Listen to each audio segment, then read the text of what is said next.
오늘의 말씀은 고린도전서 12장 1절에서 12절입니다. 형제자매 여러분, 신령한 은사들에 대하여 여러분이 모르고 지내기를 나는 바라지 않습니다. 알다시피 여러분이 이방 사람일 때에는 여러분은 이리저리 끄는 대로 말 못하는 우상에게로 끌려다녔습니다. 그러므로 나는 여러분에게 알려드립니다. 하나님의 영으로 말하는 사람은 아무도 예수는 저주를 받아라 하고 말할 수 없고, 또 성령을 힘입지 않고서는 아무도 예수는 주님이시다 하고 말할 수 없습니다. 은사는 여러 가지지만 그것을 주시는 분은 같은 성령이십니다. 섬기는 일은 여러 가지지만 섬김을 받으시는 분은 같은 주님이십니다. 일의 성과는 여러 가지지만 모든 사람에게서 모든 일을 하시는 분은 같은 하나님이십니다. 각 사람에게 성령을 나타내 주시는 것은 공동 이익을 위한 것입니다. 어떤 사람에게는 성령을 통하여 지혜의 말씀을 주시고, 어떤 사람에게는 같은 성령을 따라 지식의 말씀을 주십니다.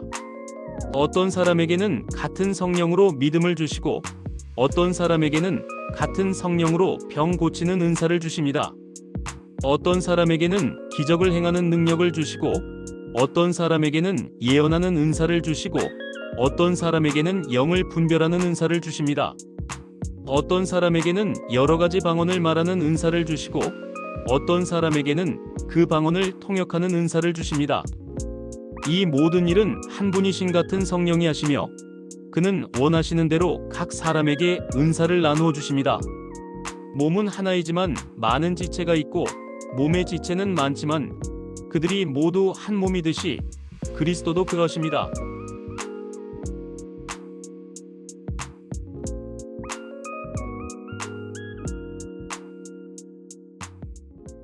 최근 공수처 청사 인근에서 발생한 분신 사건과 관련하여 한 종교인이 기다려라, 기회 줄 테니 효과 있는 죽음을 이라는 충격적인 발언을 했습니다.